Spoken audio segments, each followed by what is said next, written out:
My little brother found this abandoned 49cc pocket bike, rotting away in the bushes. It was covered in moss, rust, and dirt. Completely destroyed.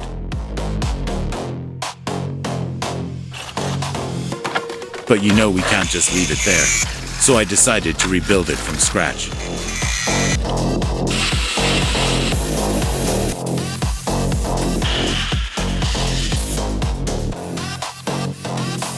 We tore the whole thing apart, took a grinder to that stubborn rust, and cleaned every single bolt. After a fresh paint job and totally rebuilding the engine, it was time to put it all back together.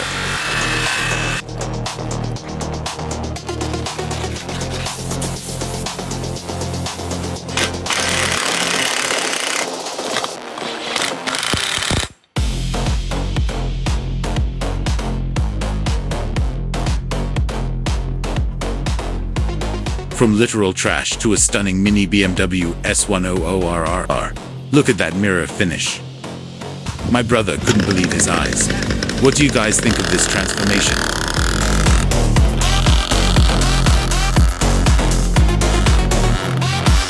This is rust too rich.